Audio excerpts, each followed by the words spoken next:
Well, the guy's down in Georgia, middle of nowhere. Flew down to pick up a car I snagged up on one of them online interweb auction things. Completely sight unseen.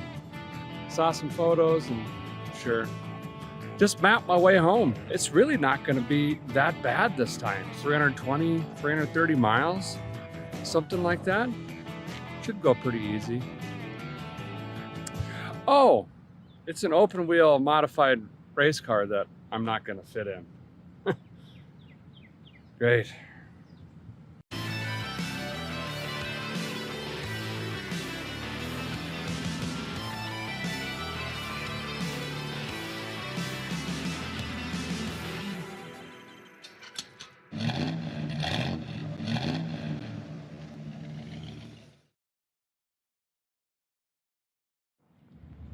This is the definition of peer pressure from your friend. Sent me a link. Hey, no one's bidding on this car right now and the auction's almost over. And it's an open wheel modified race car. I said, nah, I'm good. I don't need anything. I got a couple of cars like that. I'm fine. He said, Derek, it's got street tires. And I said, yeah, could you send me that link, please? Now we have an open wheel, I guess. It's blackish. It's got stickers on it and stuff. Look, I don't know. Let's walk around it. Try to see what we have, what it needs. If we do need parts, you know, probably not kind of deal. See if I can fit in this thing. Zip tie my backpack to something maybe. And then we're just gonna jam it on the highway. See if we can get this home, I guess. Normally a guy would say let's start in the trunk, but you know, that's where the fuel cell's hung up right now. So I don't know, we'll just kind of take a look and see what we got. It is a manual, 4-speed of course. I don't know what model 4-speed, rock crusher, anything special. I'm guessing it's a Chevrolet based on the 355. It's got wide 5 on it, which is really cool, and then Wildwoods. I think that's got the same in the rear here. I mean, it was at one point a real deal race car. Track built, I'm sure it ran at some point, and then got converted to what we're seeing here today. It's called a Mercury Capri, which is essentially a Mustang chassis, or was. Now it's like full tube. Everything that I can see here. But as you can see, it is still fully gussied up. There's a fuel cell, no idea how much fuel is in it whatsoever. It's got these giant, what are these things? Where's the size at? 29 by 18 15s, front and rear. So I'm sure it's going to handle really good. The body is not beat up. I think someone hanged some new metal on this thing, to be honest. It's got the spoiler pushed all the way forward. These are adjustable. You twirl on this and we can lean that back for premium airflow. I'm guessing this is all bent up from trying to get in the thing. Most likely. The best news I've seen so far is the seat is only 11 inches wide. And I am definitely going to fit in that. No. We got brake masters, clutch. That's all the Wildwood stuff. Looks like it was in New York in 2020, which is pretty wild. But it's got all the old race car stuff. You got your brake bias. You can twist on that. Switches and doodabbies, sure. You got brake pressure, so you can monitor based on when you're jamming the foot down, where that's going. Oil temperature, water temperature. Is there even a tack in here? I don't think there's a tack. Got a mirror. I think it had it's still got the net in here. I don't know that that's really going to do much. I mean, that's what we got. There's no side anything. Nothing. Here, there's some plexi on this or something. Oh, that's glass actually. Wow, did not expect that. The great news is it's supposed to thunderstorm in just a few minutes. And not only that, it's supposed to thunderstorm tomorrow as well. So what you want is open wheels spraying water into the air, no windshield wipers, in a vehicle you can't fit or see in, and then travel. So I don't know what the plan is here. If we're just going to try to go until we have to shut it down, or what the deal is. Oh, there's another lever in here. Let's look at that. It does have some Cooks mufflers hanging off the side, so maybe it'll only be loud. We've got Jumperlator 3000 hose things, a fire extinguisher that's bad, probably fuel shut off. You know, that's what we got. We'll have to eventually get under this. Oh, it's missing all the pins, everything like that. So that's pretty good, right? I wonder if I could slip this out. Yeah, let me get this off. We'll slip this out. Look at that! It's got a boggulator on it. Oh yeah, she's a small block Chevy. At least we can get parts for that.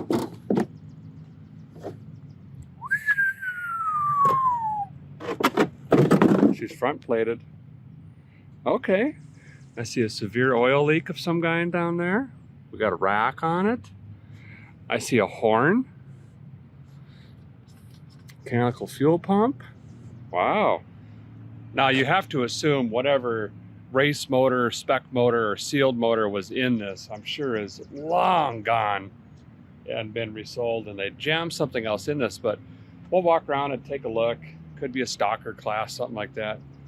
And we'll take a look at the casting on that block too and figure out exactly what it is and what to expect out of this thing. Of course, you hope for a big, nasty camshaft or something like that, but I bought it, so it's probably missing 3 cam lobes and 2 pistons. But we're still gonna try. Let's take a closer look. It's got killer headers on it. It's pretty awesome. Still got the limiting straps and all that stuff. Lots of Bill A things. These are Troyer control arms. That's pretty cool. Okay. We got 2 digital fans up in there. They're different. We got a sweet rack in it. That's the name. Also cool looking. And as I said, she's plated on the front here.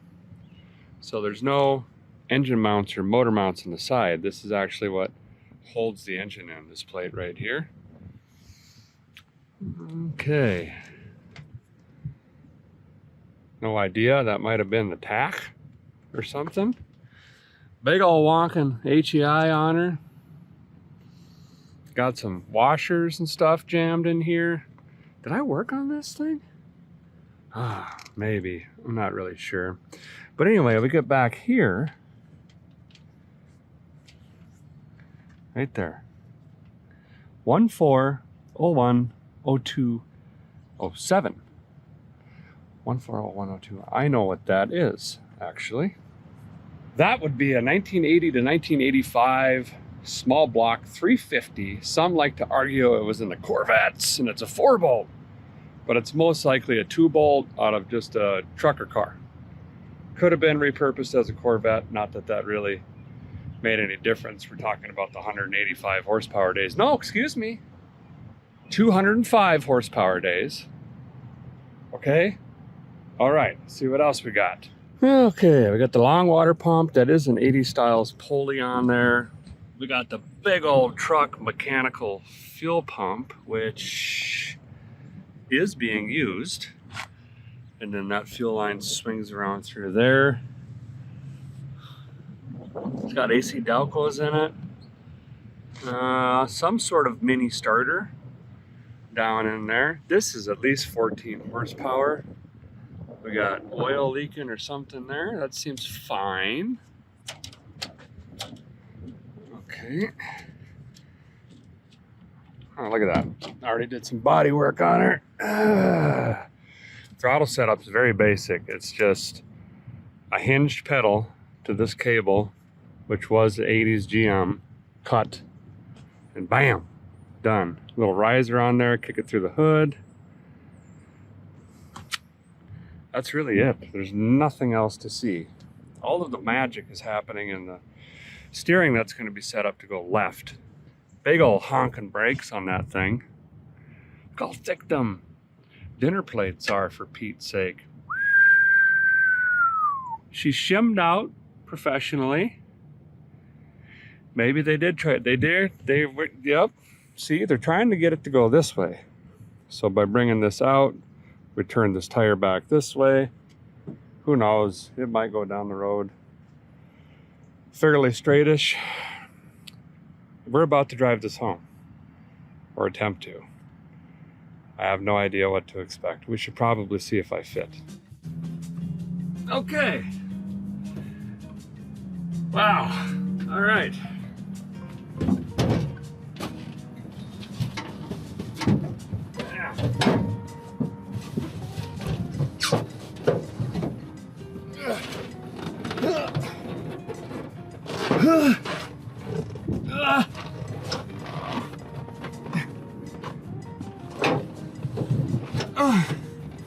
Well, my right leg goes in the seat.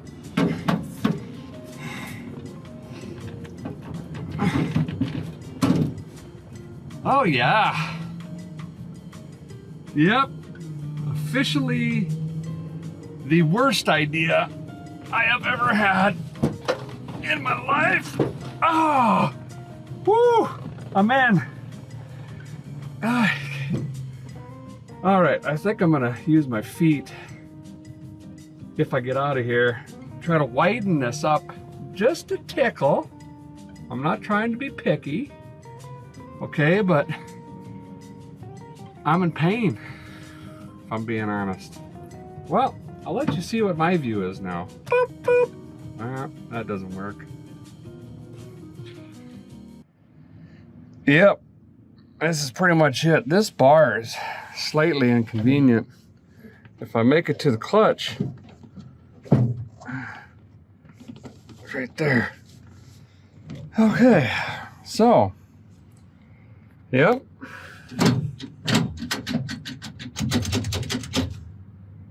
Yeah, I don't, sure. But that engine is high, isn't it? Seems high up. But that's what we got. There's the meat in the mirror. That's gonna be whipping rocks at my head and the back of my neck. Great. There's the view out the back, just roll bars and spoiler. Awesome. No radio. I don't know how I feel about that. So something that I knew of and know better, but didn't think of until now. So I didn't think of the known thought. We don't know what the rear gears are in this thing. This could be a really, really slow drive. I know it's a race car, but we're not going to be going down the road at 6,200 RPM non-stop. See what I'm saying? There's a lot we're just going to have to figure it out. First things first, let's see if we could start this bad boy. Assuming that's fuel.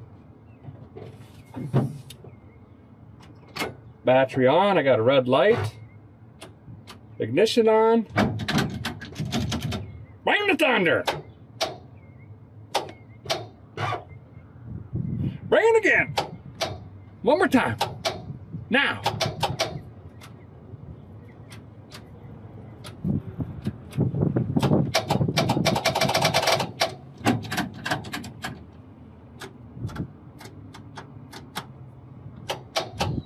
Well, I can't believe it. The battery's dead. Ain't ever got a battery. Well, now what do we do? I don't have a rental. I landed on that plane and got one of them taxis. Now we're in a abandoned building parking lot with a race car and a dead battery. Okay, all right, let's figure it out. Ooh, can I go out the back? How do I get out of here now? This is not gonna be good.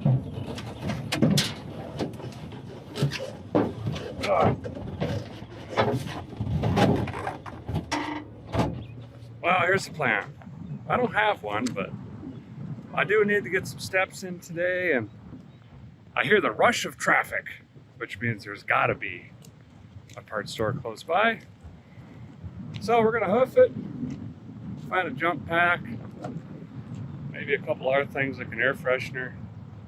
We'll hit the road, maybe-ish, if it starts. Well, the guy's back. We lost quite a bit of time, but a guy got his steps in. I got some towels too, so let's go ahead and check the oil on this. There's an oil film over the entire car, so check the oil, discover it's low, something's leaking, ignore it, wipe the car down with this, put the jump pack on that I don't know how to operate apparently, and see if that does anything, and then go back and get a battery and carry that 2 miles, 2.4 miles. All right. Oh yeah, there's something in it. It actually looks really fresh, and so did the oil filter on the other side. So we think we're probably goodly-ish here on oil. That looks like a fresh S5 filter down there. I think the oil was probably just changed on this thing, but it's got this film. So it's leaking or something is going on here.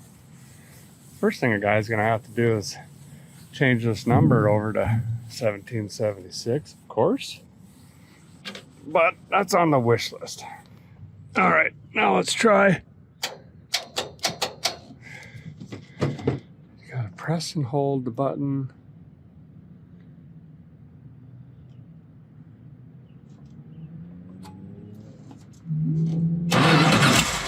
Come on. Yes! Whew. A little nervous there.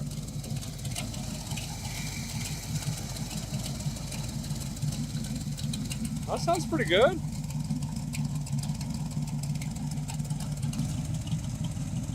Got a little slight miss over here, but it's not bad. This has been sitting in a garage. I don't know if it got driven much or at all, or when it was last ran, or any of that. I didn't ask. I should have, but I didn't. Well, we'll get the hood back on it. I think the first stop, well, we should probably go get some more stuff, right? Fuel first. I figured out the fan switch.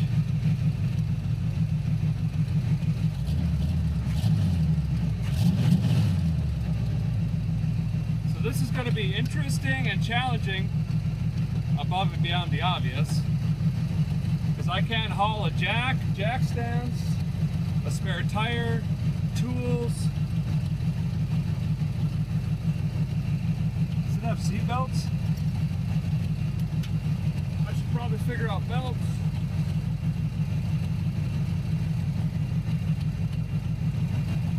Just trying to read the date on that.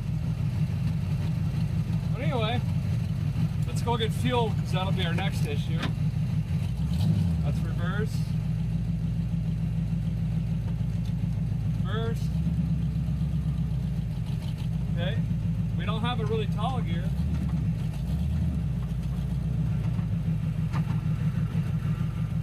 That doesn't sound good. Anyway, let's go find a gas station. Oh, the rear is spooled, it's locked.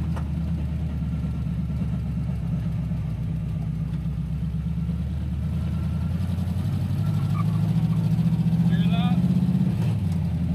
That's the rear tires jumping. I guess we're going to the right, I can't go left. Ah, there is a racetrack gas station.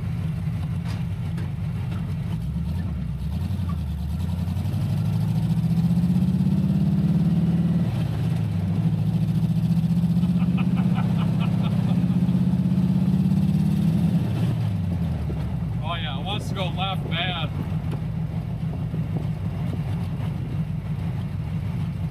It goes straight, but you gotta kind of, you know, get into it. I can't see anything. Can't see nothing. Get some fuel, then I think we gotta get hood pins. I gotta get a Leatherman. I couldn't fly with it. Some zip ties. And then, yeah, ready to go. It's staying very cool. It's got about 30 pounds of oil pressure. 40 when you rev it. Brakes are working.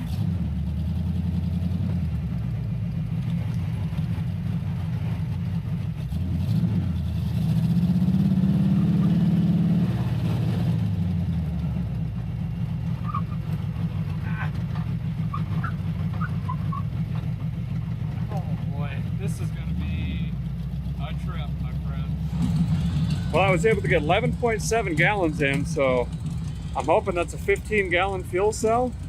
That'd be helpful, because I really don't think we're going to get the greatest MPGs. Actually, we could get surprised here. Think of it this way. It's a Smogger small block with a quadrajet, and it's super light.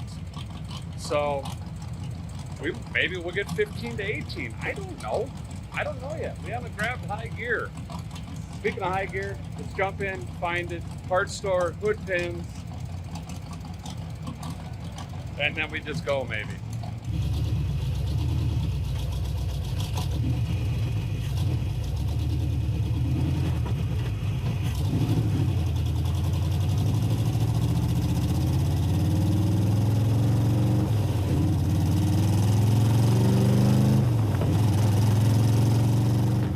Well, we've successfully made it to a fuel stop and to a parts store. I've got something loose in the rear for sure. When you get on the car, you could feel it dog walk. It's probably a Watt setup in the back of this. I gotta take a look at it. Check the lugs on the 5-wides. Throw some hood pins in this. I think honestly we just need to drive it a little bit. At least find the highway and then make a decision if I'm actually gonna do this or not. But here's kind of the bigger problem. The rear's got a good shimmy on it. Well, I didn't even know they got this.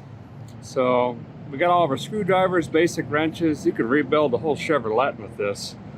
And then I got a razor blade knife because I need to get hood pins. I got some Rain-X and a holder for the pocket computer GPS box. And we'll wipe down this glass. I think we're unfortunately going to be in a storm here fairly soon. All right, guys, got the glass slicked up here. The hood pins wouldn't fit these, that style. I put it in the rear because the air is going to come over this and hopefully that one will stay tucked. We'll make modifications when this blows off and goes into the ditch into 54,000 pieces. I got my Rain-X zip tied to that bar. I got my zip tied to that bar, and the toolbox zip tied to the thing. But I put my razor blade in the toolbox, and now that's going to be fun getting out. But anyway, I think I'm all packed up, ready to rock. Let's find a highway northwestish, and let's hit it.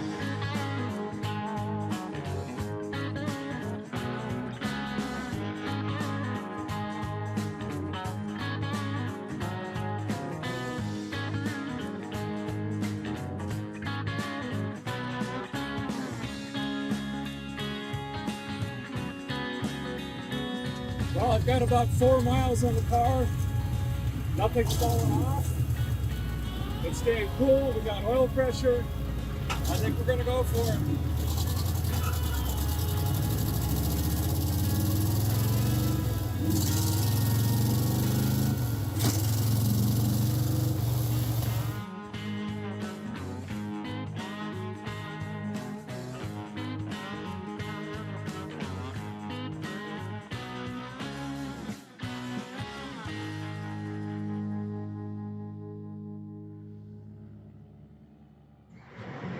Well, no idea where I'm at, but what I do know is I had to get out of this car. Oh, my hips. my hips, my knees, my back, my everything hurts really bad. It also is quitting. You push the clutch in, it doesn't want to idle. Not sure, that's new. Might ignore it. Nope, I don't think I can, because we're going through, I think we're going to Cartersville, then up to Chattanooga. But we're going to back roads. We're going through all these little small towns and intersections and stuff. We can't put this on the interstate, you know what I mean?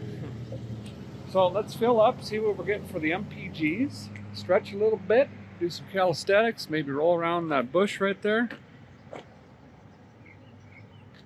Where did it go? Oh, right there. And then we'll hit the road, and it's going to be dark here pretty soon. There is some rinky things in the front. No idea if they work, but you guys know I cannot see during the day. I definitely cannot see at night.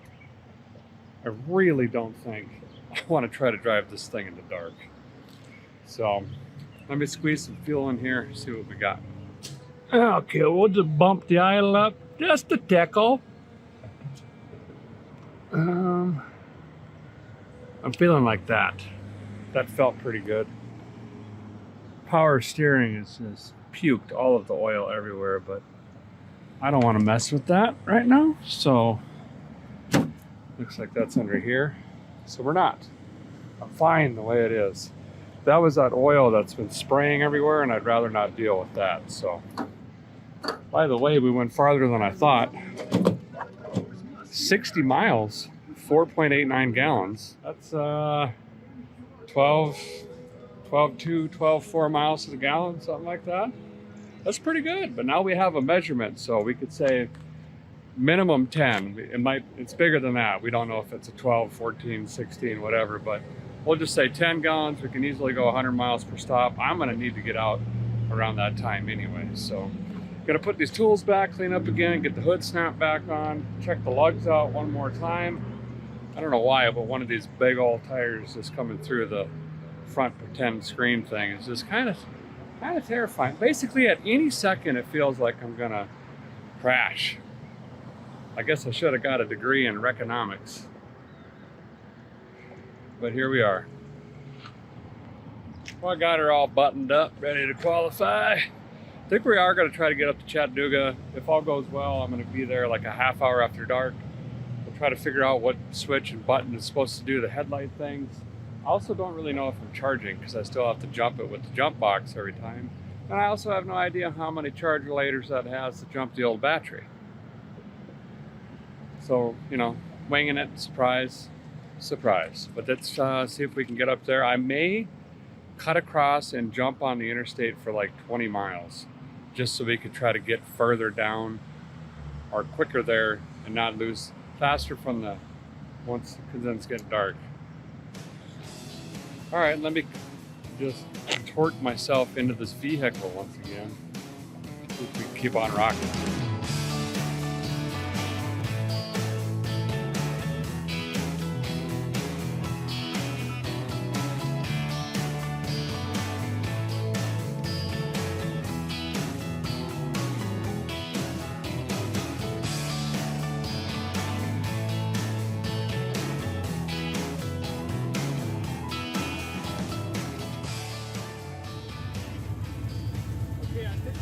The interstate, try to pick up some time before it gets dark.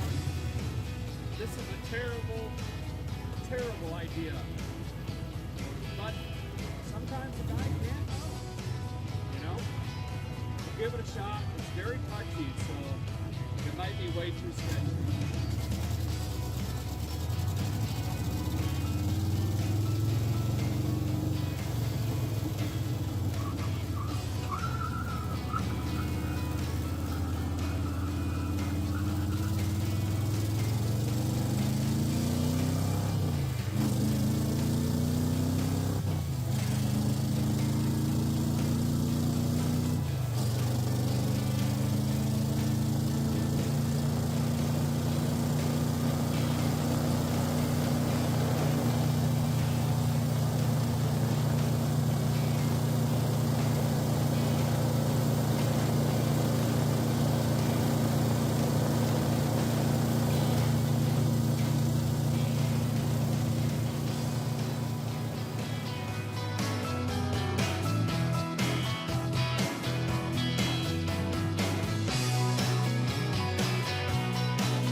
Well, a guy just rolled into the Motel 2.5, and right when the lights kicked on. So that was good timing. Also good timing, right when I pulled into the slot here, arose such a clatter.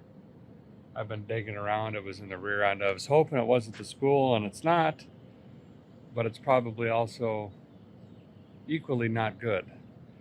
You see, the brake caliper snapped off and wrapped around the dinner plate.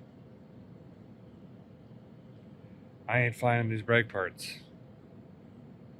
Not on a whim, leaving early in the morning, but I'll show you what I got. So if we take a gander, yeah, I don't know how to explain that.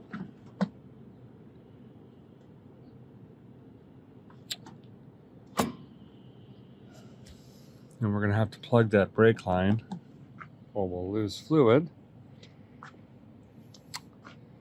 We're going to have to MacGyver that somehow. I just got to think on it, but that's a problem for another day. I will see you guys bright and early tomorrow. We'll see if the modified race car makes her home.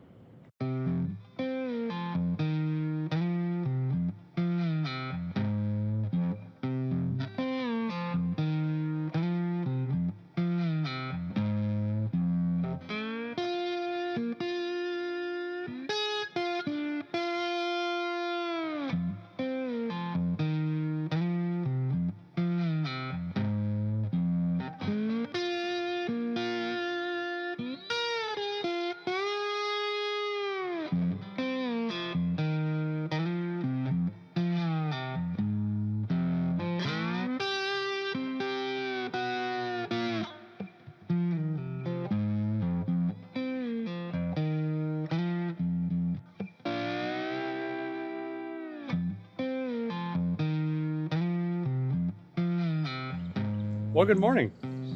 Impound is still here. Doesn't mean anyone didn't try to steal it.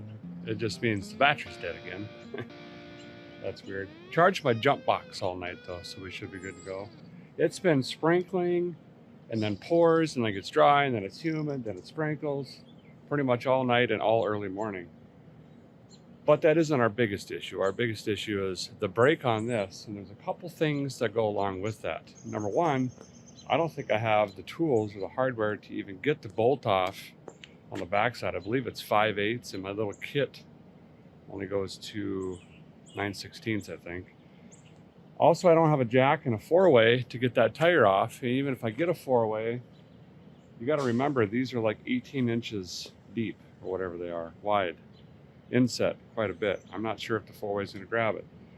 So step one, got to get a taxi. It's too far to walk. Get to the parts store, buy a jack and a 4-way, some more tools, all stuff that I can't carry, unfortunately. So I don't know what I'm going to do with that.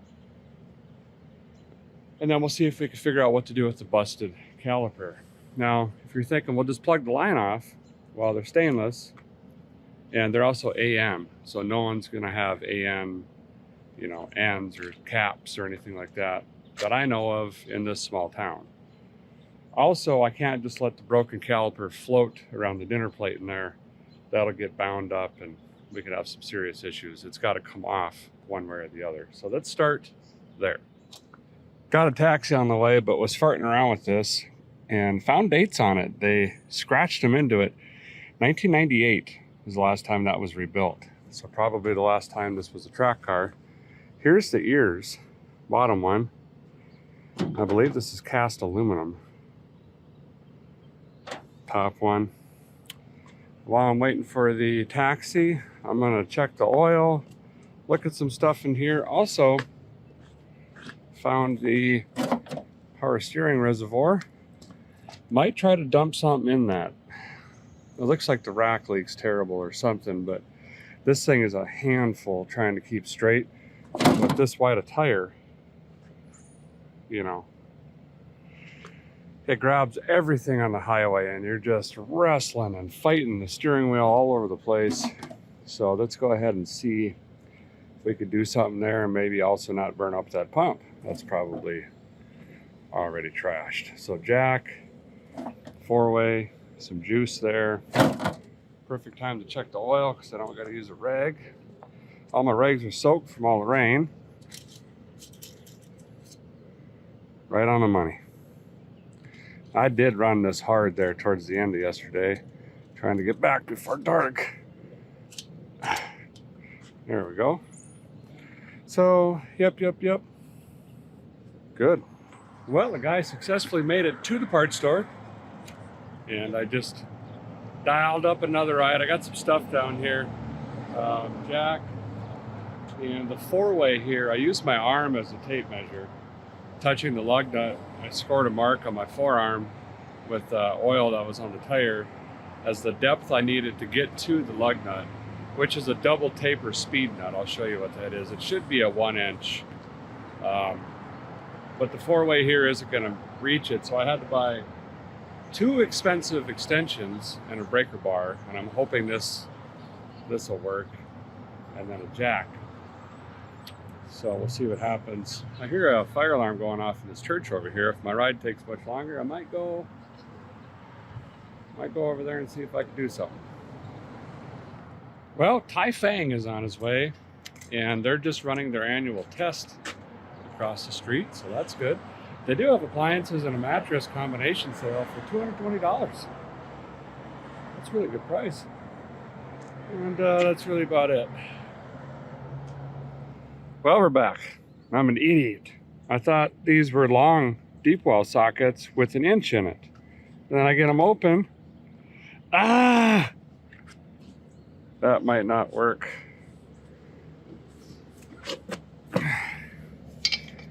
They fit, but see, we're gonna have to be real careful here. That, 2 of these might get what we need. Oh, for Pete's sake. Can a guy just be coordinated for 2 seconds? There. And too long.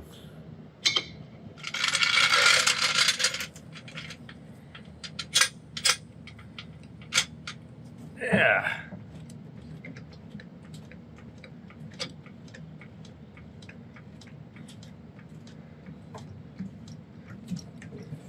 Oh, it's got way more travel on it, I thought. There we go.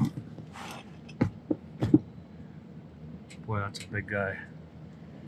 Surprised this rear end handles that on the pavement so well. Oh, it's kind of a dance I gotta do. Get these lugs. Can't seat the socket all the way, and I can't put the extension all the way in.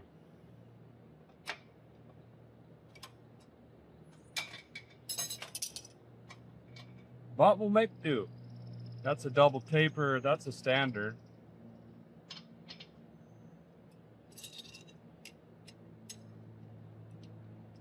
These are Sherwool racing wheels. Oh! Wow.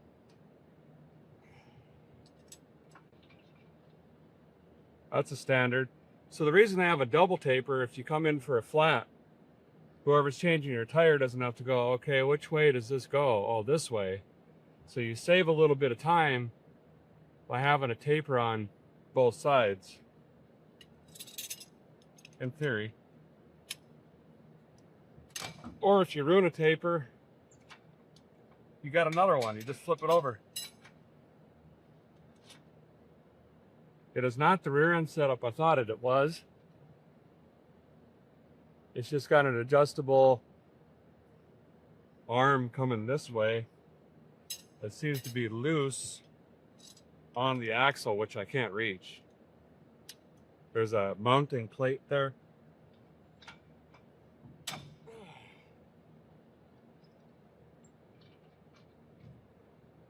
All right.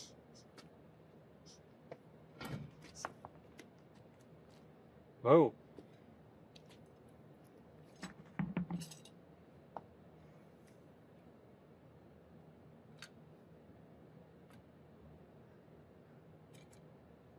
Nice setup. It is done broke. Watch you break on me. Okay.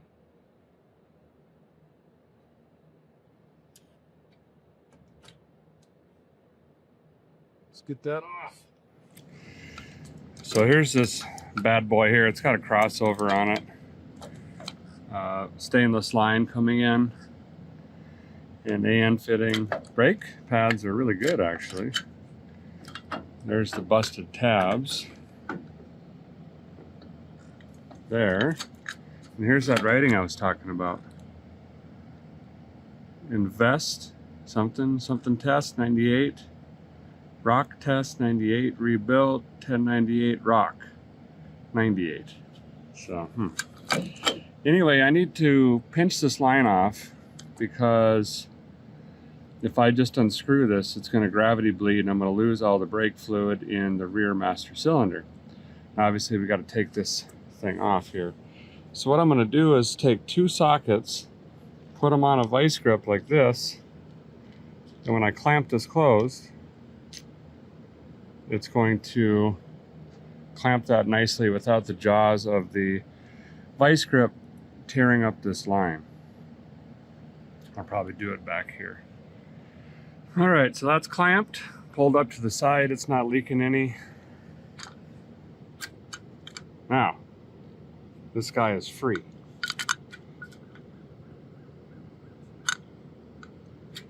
Super light.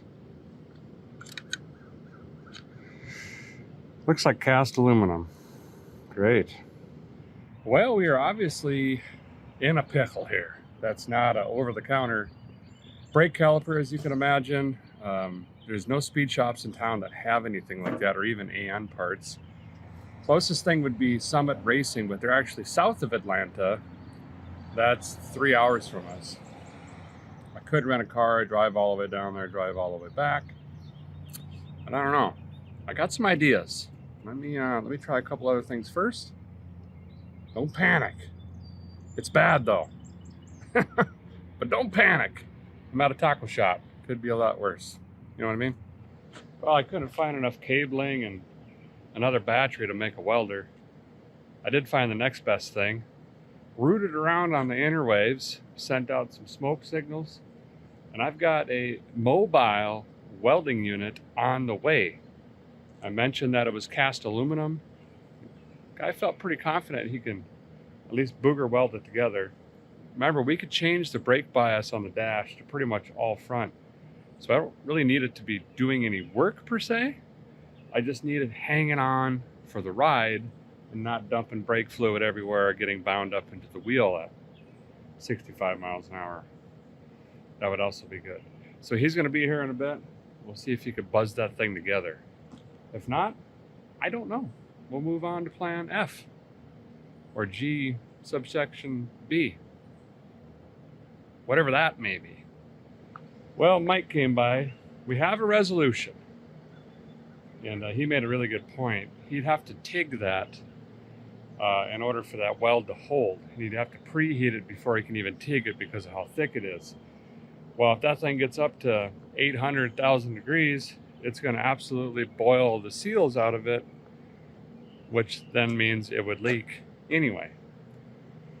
So we scratched our heads and I said, oh, wait, I got an idea. It'll probably take you 2 seconds. I took the fitting out of here and he's running back to his place and he's just gonna TIG the end of it closed, and then I can jam that fitting back into the line and basically it'll just dead end it. And we won't have a right rear brake, but I'm pretty heavy front biased right now anyway. So while he's doing that, I can go ahead and get the tire back on and get that bolted on, because I could still reach in there and just put that fitting on really quick. Start packing everything else in. All I can really do is just zip tie stuff to the car. So we'll see what I can bring and what I gotta leave. Well, Mike helped us out. He's got that welded up for us. I am trading him the jack I bought for his welding services. He let me borrow a socket, super nice guy. Borrowed me 11 millimeter. And I think We could fire this thing up, adjust the brake bias. We got to go get fuel, and it's starting to rain again. So we got to hit the road. I do not want to get caught in this rain with these open tires.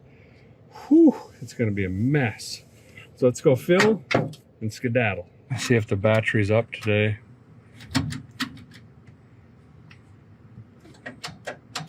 No.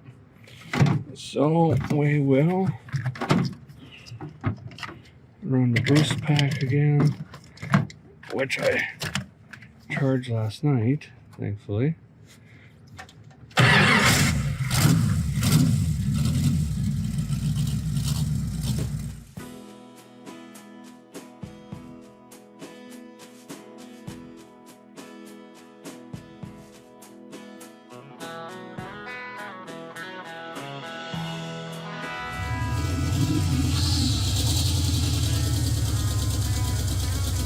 Well, we are officially in the rain.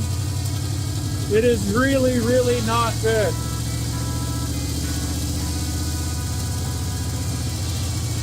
Oh man, I put my rain jacket on, but that's not gonna matter. Everything is already soaked in here. My legs are soaked, my crinoid skin's soaked.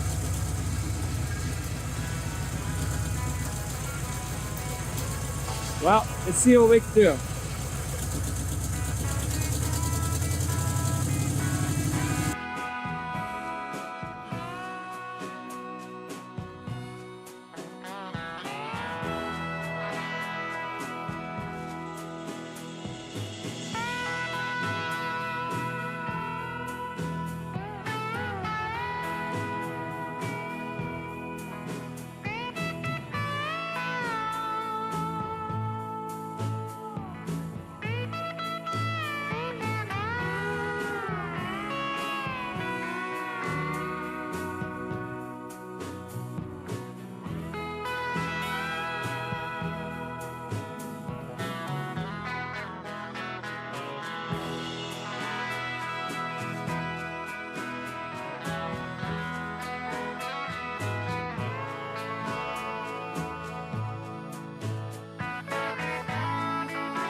Whew.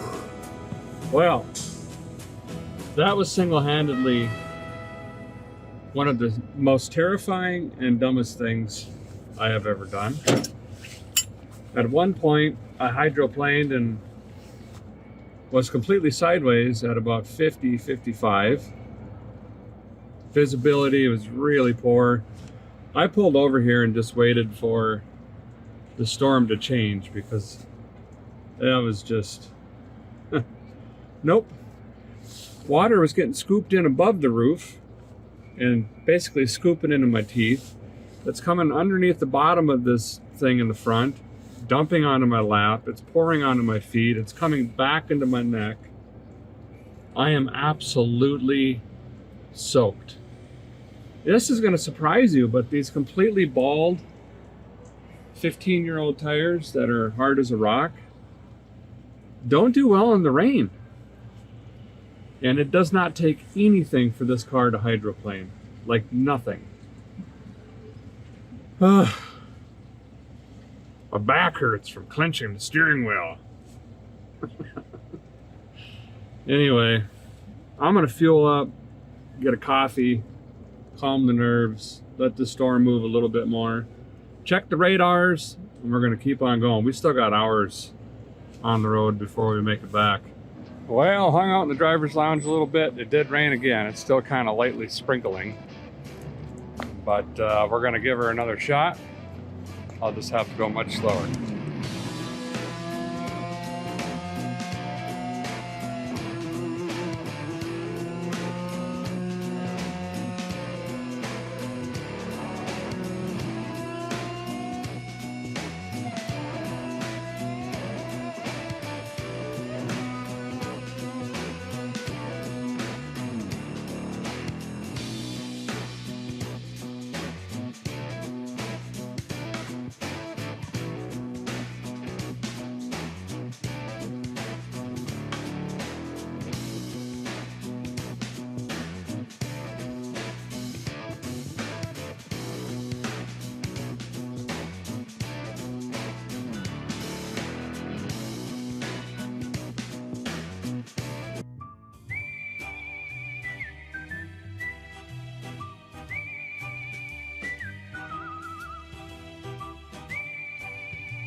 I believe we're done with rain and the interstate for now. I've got to the point where I can now kind of hug the state line and work my way west through the back roads and the hills, keep the speed down, be less traffic. Car's doing good. Oil pressure's dropped a little bit, but it's also, the oil is the hottest it's been in a long time. State's very cool, about 140.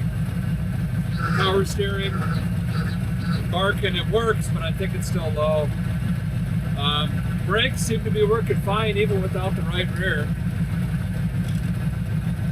I could still build 200 PSI pretty easy. So,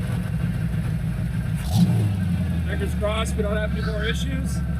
Let's see if we can crawl this thing home.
Well, we made her back to Tennessee. Of course, I got it parked up here next to the DeLorean because they're both sketchy, miserable to drive, uncomfortable, dangerous, but really, really cool looking. I could see why these cars are made for a dozen or two laps under the Friday night lights or Saturday night lights, and that's pretty good. But nonetheless, 330 some miles through the hills, on the highways, back roads, through a couple different rainstorms. We had some mechanical issues, but obviously not that bad for throwing something like this on the street. So now we just got to figure out, do we just tuck this away in the museum so the kids can look at it and maybe tootle it around every now and then at some shows, fix it up a little bit, or do we just send this thing down the road? I don't know. Bleep blooper down there in the comments. Boop, boop. I'll read through them. We'll come up with a plan. That's going to do it for this episode of the Modified Race Car. Thanks for watching. I appreciate you so much. If you're not subscribed, please click that button. It's free, no obligation. We'll see you very, very soon.